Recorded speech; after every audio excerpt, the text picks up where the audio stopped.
ایک آدمی بیچارہ رکشہ چلاتا تھا، کڑی دھوپ میں محنت کرتا تھا اور اپنے بچوں کے لیے کچھ کما کر بیچارہ شام تک مزدوری کر کے لاتا تھا اور اسی سے گھر میں گزر بسر چلتی تھی۔ ایک دن یہ رکشے والا محنت و مزدوری کر کے جب تھکا ہوا گھر پہ پہنچا، اپنی بیوی سے بولا کہ مجھے کھانا پیش کرو، بہت تیز بھوک لگ رہی ہے، میں محنت و مزدوری کرنے والا آدمی ہوں۔ اس کی بیوی نے ارہر کی دال اس کے سامنے رکھ دی، جو فرائی نہیں تھی، بغیر بگاری ہوئی دال تھی، جس میں تڑکڑ کا نہیں لگا ہوا تھا، ایسی بلا بھگاری ہوئی دال اس کے سامنے پیش کر دی۔ اس آدمی نے ناک اور منہ چڑھایا اور کہا کہ میری بیوی کم سے کم کچھ تو خیال کرو اپنے شوہر کا، ہم کو ایسی دال کھلا رہی ہو جو بگاری بھی نہیں ہے تم نے، جس میں تم نے تڑکا بھی نہیں لگایا، ایسی اٹھائی اور لا کر دے دی۔ محنت کرتا ہوں، مزدوری کرتا ہوں، صبح سے لے کے شام تک رکشہ کھینچتا ہوں، پیسنجرز کو بٹھاتا ہوں، محنت و مزدوری کا کام کرتا ہوں، میری بیوی اگر اچھا نہیں کھائیں گے تو طاقت کیسے آئے گی میرے اندر، اور تم نے بلا بھگاری ہوئی دال ہم کو دے دی۔ اس کی بیوی نے کہا کہ میرے پیارے شوہر، شکر ادا کرو کہ تمہیں دال بھی مل رہی ہے، شکر ادا کرو کہ تمہیں تازہ روٹی بھی مل رہی ہے، جو میں نے ابھی ابھی بنا کر تمہارے سامنے گرم گرم روٹی دی ہے۔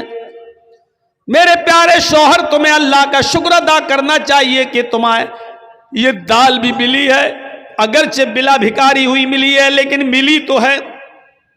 تم نے محمد رسول اللہ صلی اللہ علیہ وسلم کی زندگی نہیں پڑھی۔ حضرت عائشہ صدیقہ فرماتی ہیں کہ ما عاش رسول اللہ صلی اللہ علیہ وسلم طعاما قط، کہ اللہ کے رسول صلی اللہ علیہ وسلم نے اپنی پوری زندگی میں کبھی پیٹ بھر کر کھانا نہیں کھایا۔ آپ نے اپنی پوری زندگی میں پیٹ بھر کر کھانا نہیں کھایا، تمہیں تو دال بھی مل رہی ہے۔ اللہ کے نبی صلی اللہ علیہ وسلم کا حال تو یہ تھا، حضرت عائشہ فرماتی ہیں کہ ہمارے گھر میں دو مہینے ایسے گزر جایا کرتے تھے کہ چولہا نہیں جلا کرتا تھا، دو مہینے ہمارے گھر میں چولہا نہیں جلا کرتا تھا۔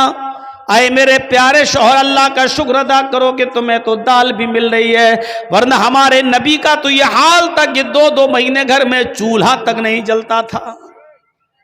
اس آدمی نے دال روٹی کھانا شروع کر دیا اور اپنی بیوی کی تعریف کرتے ہوئے فرمایا، میری بیوی تم بالکل ٹھیک کہہ رہی ہو، میری بیوی تم نے بالکل صحیح فرمایا۔ ہم نے یہ باتیں مسجد میں جمعے کے دن مولانا سے خطبے میں سنی تھی کہ اللہ کے رسول صلی اللہ علیہ وسلم کے گھر میں دو مہینے تک چولہا نہیں جلا کرتا تھا، اور حضرت عائشہ فرماتی ہیں کہ ہمارے نبی نے کبھی پیٹ بھر کے کھانا نہیں کھایا اپنی پوری زندگی میں۔ میں نے یہ باتیں سنی اور اس آدمی نے، رکشہ چلانے والے نے، دال اور روٹی کھانا شروع کر دیا۔ میرے بھائیوں، پوری زندگی اس کے سامنے چیخنے کی ضرورت نہیں پڑی اور لمبی چوڑی تقریر کی ضرورت نہیں پڑی، اس کی بیوی نے صرف اس کو ایک حدیث سنائی، اللہ کے نبی کی زندگی کا ایک معمول بتایا اور آپ کی زندگی کے حالات بتائے، اس آدمی نے کھانا شروع کر دیا۔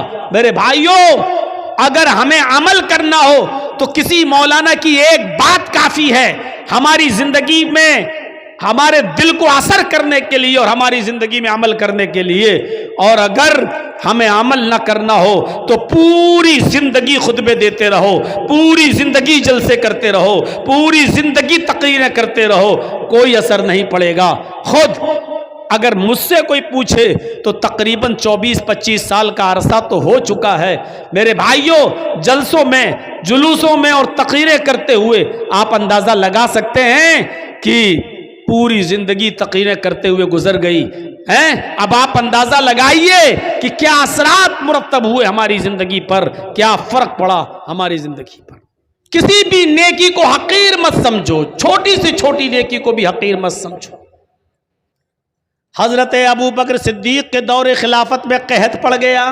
قحط مطلب سوکھا، لوگوں کے پاس کھانے پینے کے لیے اناج نہیں ہے، غلہ نہیں ہے، سوکھا پڑ گیا۔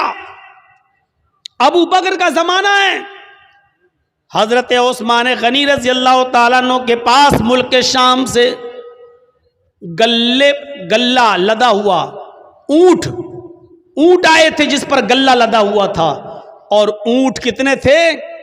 1000 اونٹ، 100 نہیں، 10 20 نہیں، 100 200 نہیں، 1000 اونٹ تھا جس پر اناج لدا ہوا تھا، گلہ لدا ہوا تھا۔ جب مدینے کے تاجروں کو پتہ چلا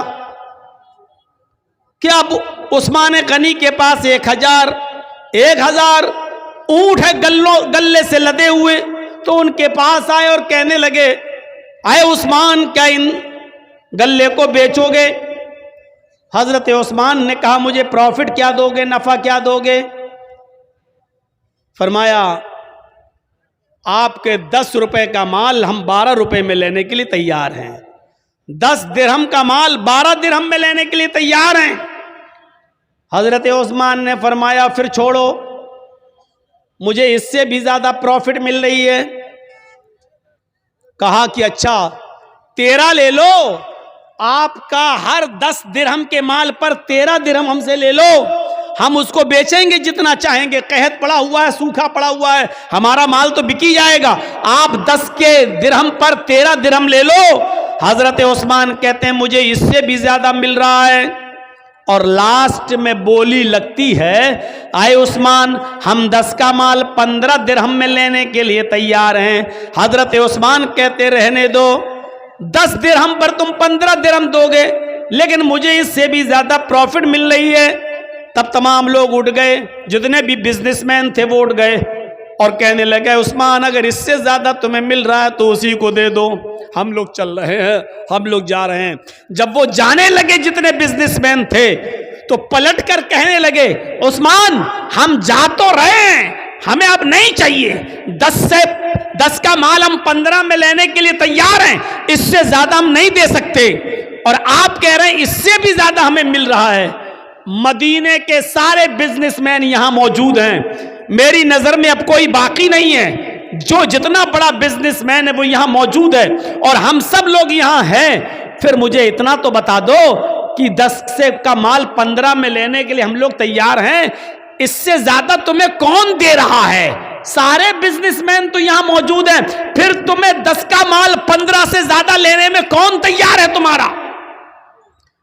حضرت عثمان مسکراتے ہوئے جواب دیتے ہیں کہ اللہ، میرا اللہ مجھے اس سے بھی زیادہ پروفٹ دے رہا ہے، تم میرے 10 درہم کے مال کو 15 میں خریدو گے، اور میرا اللہ 1 درہم کا مال 10 درہم میں لے رہا ہے، تم 10 کا 15 دو گے، اور میرا رب 10 کا 100 دے رہا ہے، 1 کا 10 دے رہا ہے، تم 10 درہم کا مال 15 درہم میں لے رہے ہو، اور میرا رب 10 درہم کا مال 100 درہم میں لے رہا ہے۔ یعنی ہم یہ سارا کا سارا مال 1000 گلے سے لدے ہوئے ان اونٹوں پر، جو مال لدا ہوا گلہ لدا ہوا ان اونٹوں پر، ہم یہ سارا کا سارا صدقہ کریں گے، خیرات کریں گے، اللہ کی راہ میں خرچ کر دیں گے، غریبوں اور مسکینوں تک پہنچائیں گے، اور میرا رب 1 درہم کا مال کا ثواب مجھے 10 گنا دے گا، 10 گنا دے گا، یعنی 10 درہم کا ثواب ہمیں 100 درہم کے برابر دے گا۔ 1000 گلے سے لدے ہوئے اونٹوں کے صدقے کا ثواب 10 گنا بڑھا کر، آپ غور کرو، 1000 کا 10 گنا بڑھا دو تو 10,000 گلے سے لدے ہوئے اونٹوں کا صدقہ کرنے کا ثواب ہمیں ملے گا۔ اس لیے آپ جائیے، ہمیں آپ کو مال نہیں بیچنا ہے۔ میں نے کہا چھوٹی سے چھوٹی نیکی کو بھی حقیر مت سمجھو۔ دیکھو حضرت عثمان غنی کو 10 کا 15 مل رہا تھا، لیکن اس کے باوجود غریبوں میں اور مسکینوں میں سارا کا سارا مال لٹا دیا، خرچ کر دیا، فی سبیل اللہ دے دیا۔ اب دیکھو یہاں تو مدرسوں کے لیے تعاون کے لیے کتنا منانا پڑتا ہے، کتنے جھانسے دینا پڑتے ہیں، کتنا بوتل میں اتارنا پڑتا ہے، تب جا کر 100 روپے اور 200 روپے اور 500 روپے اور 1000 روپے ہماری جیب سے نکلتے ہیں۔ حضرت عثمان غنی کی سخاوت سے سیکھو۔ 1000 گلے سے لدے ہوئے اونٹ، یہ بھی نہیں کہا چلو ایک اونٹ کا مال ہم خرچ کر دیتے ہیں اللہ کی راہ میں، نہیں، پورا کا پورا 1000 اونٹ گلے سے لدے ہوئے سب کا سب خرچ کر دیا اور سب کا سب صدقہ و خیرات کر دیا۔ یہ جذبہ تھا، یہ جذبہ تھا حضرت عثمان غنی کا۔ چھوٹی سے چھوٹی نیکی کو بھی حقیر مت سمجھو۔ حضرت ابو بکر صدیق کے دور خلافت میں، حضرت ابو بکر صدیق کے دور خلافت میں حضرت عمر کا معمول یہ تھا کہ رات میں اڑتے، سنیے، رات میں اڑتے اور تہجد کی نماز پڑھنے کے بعد فجر کی نماز سے پہلے، فجر کی نماز سے پہلے تہجد کی نماز پڑھنے کے بعد وہ رات میں نکل جاتے اور ایک بوڑھی عورت کے گھر پہ جاتے، اس کے برتن صاف کر دیتے، اس کے کپڑے دھل دیتے اور اس کے گھر میں جھاڑو لگا دیا کرتے تھے۔ کسی نیکی کو حقیر مت سمجھو۔ حضرت عمر فاروق کا معمول دیکھیے گا، کیا کر رہے ہیں؟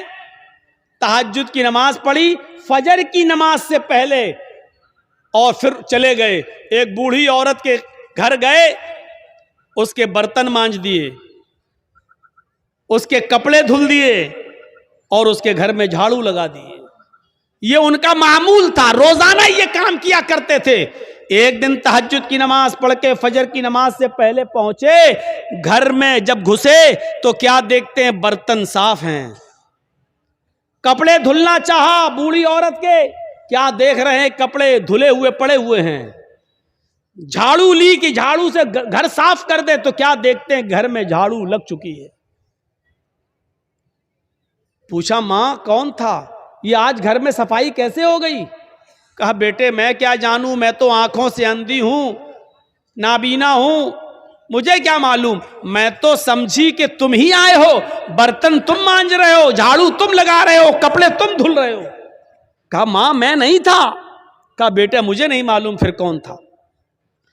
حضرت عمر فاروق دوسرے دن بھی یہی ٹائم پر آئے تو کیا دیکھتے ہیں؟ دوسرے دن بھی برتن مانجے جا چکے ہیں۔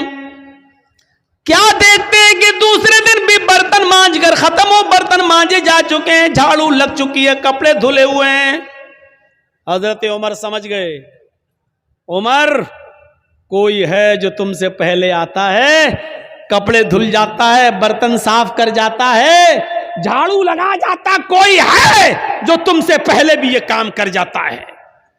پتہ لگانا چاہیے کہ کون ہے۔ اب حضرت عمر جاسوسی کرنے لگے چپکے سے، دیکھیں کہ کون ہے۔ تو تہجد کی نماز پڑھ کے آئے اور چپکے سے چھپ گئے ایک درخت کی آڑ میں۔ کیا دیکھتے ہیں کہ ایک شخص اپنا چہرہ چھپایا ہوا چادر سے آتا ہے رات کے اندھیرے میں اور اسی بوڑھی عورت کے گھر میں چلا جاتا ہے، برتن مانجتا ہے، جھاڑو لگاتا ہے، کپڑے صاف کرتا ہے، اور اس کے بعد میں جب وہاں سے نکلتا ہے تو جیسے ہی وہ گھر سے نکلتا ہے حضرت عمر فاروق نے اس کو پکڑ لیا، رکیے اپنا چہرہ کھولیے تو کون ہیں آپ؟ یہ میرا کام آپ کیسے کر رہے ہیں؟ اب اس نے کہا یہ میرا تیرا کیا لایا ہے، تم پہلے آ جاؤ، تم کر لو، ہم پہلے آ جائیں، ہم کر لیں، چہرہ نہیں دکھا سکتا۔ حضرت عمر نے کہا تمہیں اللہ کا واسطہ چہرہ کھولو، میں دیکھنا چاہتا ہوں کہ مجھ سے بھی پہلے یہ کام کون کرنے آتا ہے۔ جب اللہ کا واسطہ دیا اور جب چہرہ کھولا تو کیا دیکھتے ہیں کہ وہ کوئی اور نہیں، حضرت ابو بکر صدیق رضی اللہ تعالیٰ عنہ خلیفہ ہیں۔ ارے آج آپ کے علاقے کا چیف منسٹر کسی غریب کے کپڑے کیا دھلے گا؟ آپ کے یہاں کا معمولی مکھیا اور سرپنچ بھی، آپ کے علاقے کا معمولی مکھیا اور معمولی سرپنچ بھی کسی غریب کے، کسی بوڑھی عورت کے کپڑے اپنے ہاتھ سے نہیں دھل سکتا ہے۔ حضرت ابو بکر صدیق رضی اللہ تعالیٰ عنہ خلیفۃ المسلمین ہیں، خلیفۃ المومنین ہیں، اور کیا حضرت عمر دیکھتے ہیں کہ کون کپڑے صاف کر رہا ہے؟ ابو بکر صدیق۔ کون ہے ابو بکر صدیق جو برتن مانج رہے ہیں؟ کون ہے جو گھر میں جھاڑو لگا رہا ہے؟ ابو بکر صدیق۔ میرے پیارے ساتھیوں، میں بتانا یہی چاہتا تھا کہ کسی بھی نیکی کو حقیر مت سمجھو، چھوٹی سے چھوٹی نیکی، یہ جھاڑو لگانا میرے بھائیو ایک معمولی نیکی ہے، لیکن حضرت ابو بکر صدیق جھاڑو لگا رہے ہیں، برتن مانج دینا کوئی بہت بڑا کام نہیں ہے. اگر کسی آدمی کو اپنی انسلٹ کا خیال ہو تو بھلے ہی نہ مانجے، ورنہ برتن مانجنا کوئی بہت بڑا کام نہیں ہے. برتن مانج دینا، کپڑے دھل دینا، جھاڑو لگا دینا، یہ کوئی بہت بڑا کام نہیں ہے. لیکن حضرت ابو بکر ان کاموں کو بھی حقیر نہیں سمجھا کرتے تھے. حضرت عمر ان کاموں کو بھی حقیر نہیں سمجھا کرتے تھے. اس لیے فرمایا کوئی بھی چھوٹا سی چھوٹی نیکی کو بھی حقیر مت سمجھو. کھجور نہ ہو، کھجور کا ٹکڑا ہی صدقہ و خیرات کرو. میرے پیارے ساتھیوں، ان چیزوں کو اپنے ذہن میں رکھیے، ان چیزوں کو اپنے ذہن میں رکھیے. مسلمان وہ ہوتا ہے جو چھوٹی سے چھوٹی نیکی کو بھی معمولی نہیں سمجھتا ہے، اور مسلمان مومن وہ ہوتا ہے جو چھوٹے سے چھوٹا گناہ کو بھی پہاڑ سمجھتا ہے. ایک چیز یاد رکھیے گا، مسلمان کون ہوتا ہے؟ جو چھوٹی سی چھوٹی نیکی کو بھی حقیر نہ سمجھے. مسلمان کون ہوتا ہے؟ جو چھوٹے سے چھوٹے گناہ کو پہاڑ کے برابر سمجھے، بہت بڑا سمجھے. اور منافق کون ہوتا ہے؟ جو بڑے سے بڑے گناہ کو بھی معمولی سمجھے. منافق کون ہوتا ہے؟ جو بڑے سے بڑے گناہ کو بھی یہ سمجھے کہ ناک پر مکھی بیٹھی تھی، ایسے اڑایا اور اڑ گئی. یعنی بڑے سے بڑے گناہ کو بھی وہ سمجھتا ہے جیسے ناک پر بیٹھی ہوئی مکھی کو اڑا دیا. یہ منافق ہوتا ہے، منافق. اندازہ لگا رہے ہیں آپ؟ مسلمان کبھی چھوٹی سے چھوٹی نیکی کو بھی حقیر نہیں سمجھتا، اور کوئی چھوٹے سے چھوٹے گناہ کو بھی معمولی نہیں سمجھتا بلکہ بہت بڑا گناہ سمجھتا ہے. صحابہ کرام فرماتے ہیں، اے لوگوں جن گناہوں کو تم معمولی سمجھ کر جاتے ہو، ہم اللہ کے نبی کے زمانے میں، ہم رسول اللہ صلی اللہ علیہ وسلم کے زمانے میں، ہم چھوٹے سے چھوٹے اور معمولی سے معمولی گناہ کو بھی پہاڑ کے برابر سمجھا کرتے تھے، پہاڑ کے برابر جانا کرتے تھے. ہم نبی اکرم صلی اللہ علیہ وسلم کے زمانے میں معمولی سے معمولی گناہ کو بھی پہاڑ کے برابر سمجھا کرتے تھے. اور مسلمان کی پہچان یہ ہے کہ اس کے سامنے ایک راستہ مصیبت کا ہو اور دوسرا راستہ معصیت، گناہ اور نافرمانی کا ہو. ایک راستہ تو ہو مصیبت کا، پریشانی کا، اور دوسرا راستہ ہو گناہ کا. تو مسلمان وہ ہوتا ہے جو مصیبت کے راستے کو اختیار کر لیتا ہے لیکن گناہ کے راستے کو اختیار نہیں کرتا. اب میں مثال دوں گا، ذرا سنیے گا میرے پیارے ساتھیوں. مسلمان وہ ہوتا ہے جس کے سامنے اگر دو راستے آ جائیں، ایک طرف پریشانی کا راستہ، مصیبت کا راستہ، اور دوسری طرف گناہ کا راستہ. کوئی کام کرنے میں پریشانی ہے اور اس کام کو نہ کرنے میں عیش و آرام ہے لیکن گناہ ہے. تو مسلمان وہ ہوتا ہے جو پریشانی اور مصیبت کا راستہ اختیار کرتا ہے. حضرت یوسف علیہ السلام کو دیکھیے، چھوٹے ہیں، بچے ہیں، اور ان کے بھائیوں نے برگلا لیا اپنے ماں باپ کو. اپنے باپ یعقوب علیہ السلام کو بہکا لیا، اے ہمارے ابو، ہم یوسف کو اپنے ساتھ لے جاتے ہیں جنگل میں، ہمارے ساتھ کھائے گا، پیے گا، کھیلے گا، دوڑے گا. آپ یوسف کو اپنے پاس رکھتے ہیں ہر وقت، ہمارے ساتھ بھی تو اس کو بھیجیے، ذرا سیر و تفریح کرے، چلے پھرے، گھومے، ٹہل کر دیکھے. اور باپ نے بہت منع کیا لیکن بیٹوں نے منا لیا، اور باپ نے حضرت یوسف علیہ السلام کو بھائیوں کے ساتھ، بیٹوں کے دوسرے بیٹوں کے ساتھ بھیج دیا کہ جاؤ، لے جاؤ، لیکن یاد رکھنا، خیال رکھنا یوسف کا، چھوٹا بچہ ہے. دیکھو، اور جب یہ لوگ جنگل کے اندر پہنچ جاتے ہیں تو اب صلاح و مشورہ کرتے ہیں کہ یوسف کو کیا کریں. پھر ایک حتمی فیصلہ کرتے ہیں کہ مارنا ٹھیک نہیں ہے، قتل کرنا ٹھیک نہیں ہے. یوسف کو ہم ایک ویران کنویں میں ڈال دیتے ہیں، یوسف کو ہم ایک اندھے کنویں میں پھینک دیتے ہیں. کوئی آئے گا اور اٹھا کر یوسف علیہ السلام، یوسف کو لے جائے گا. پھر وہ اپنے یہاں پالے گا، پوسے گا، بڑا کرے گا. ہمیں کیا مطلب؟ ہم سے تو ایک مصیبت ٹل جائے گی. ہمارے والدین، ہمارے ماں باپ، ہمارے باپ یعقوب یوسف سے محبت کرتے ہیں اور وہ جگہ ہمیں اپنے دل میں نہیں دیتے جو یوسف کا مقام ہے. پھر ان لوگوں نے عزم مصمم کر لیا اور یوسف علیہ السلام کو ایک کنویں کے اندر پھینک دیا، کنویں میں ڈال دیا اور روتے ہوئے اپنے گھر آتے ہیں.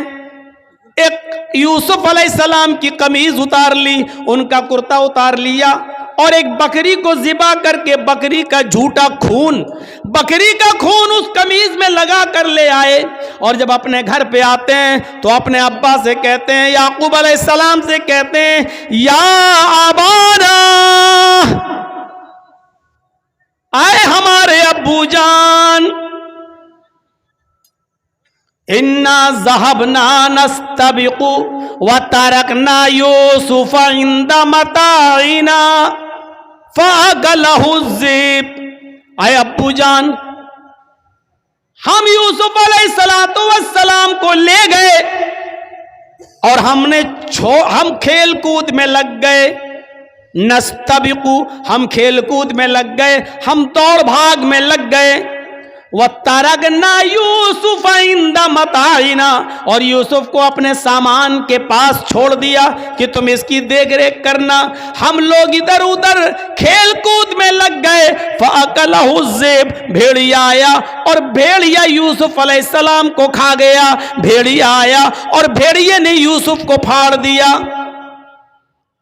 اے ہمارے ابو،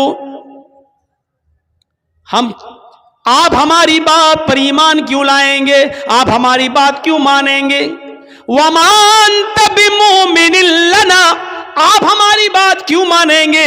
وَلَوْ كُنَّا صَادِقِينَ، اگرچہ ہم سچے ہی کیوں نہ ہوں، ہم سچ بول رہے ہیں پھر بھی آپ کو ہماری بات کا یقین نہیں ہوگا. اپنے ماں باپ سے یہ بات کہہ دی یعقوب علیہ السلام سے. ادھر ایک قافلہ آیا، سنیے، ادھر ایک قافلہ آیا، اس کو پیاس لگی تو کنویں کے پاس چلا گیا. اس نے ڈول ڈالا،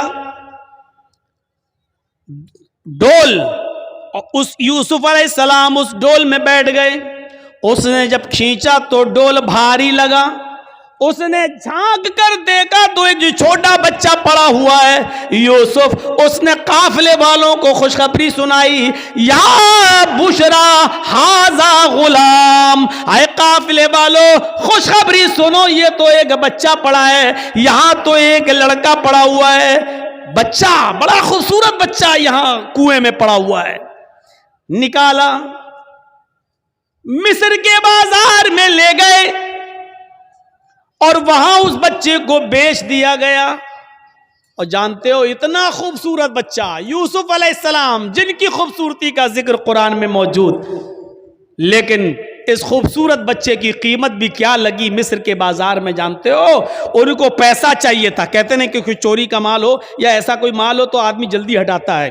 کبھی کبھی 20,000 کا موبائل 2,000 میں دے کے چلا جاتا ہے کہ جلدی ہٹے، جلدی سے نکلے اور پکڑا جائے تو دوسرا پکڑا جائے، ہم نہ پکڑے جائیں. ایسی انہوں نے دیکھا کہ یہ یوسف ہمیں ملے تو جلدی سے ان کو ہٹا دیا جائے. اور مصر کے بازار میں جب بولی لگی تو جانتے ہو بہت کم قیمت میں ان کو بیچ دیا گیا. وَشَرَوْهُ بِثَمَنٍ بَخْسٍ دَرَاهِمَ مَعْدُودَةٍ. قرآن کے الفاظ دیکھو میرے بھائیوں، ان لوگوں نے چند سکوں میں یوسف کو بیچ دیا، چند ٹکوں میں، چند کھوٹے سکوں میں یوسف کو بیچ دیا. لو، یوسف علیہ السلام بادشاہ مصر کے مہمان بنے. دھیرے دھیرے بادشاہ مصر کے پاس پہنچے. بادشاہ مصر نے اپنی بیوی سے کہا، یہ بچہ ہے، اس کی دیکھ ریکھ کرو، آگے چل کر ہو سکتا ہے کہ ہم اس کو بیٹا بنا لیں. دیکھو، اس کی خدمت کرو، دیکھ بھال کرو. اور بادشاہ مصر کے گھر میں یوسف کی پرورش ہونے لگی. دھیرے دھیرے بڑے ہوتے گئے اور ایک دن آیا کہ یوسف علیہ السلام اپنی جوانی کو پہنچ گئے. یہاں خوبصورتی اپنی قیامت برپا کر رہی تھی اور یہاں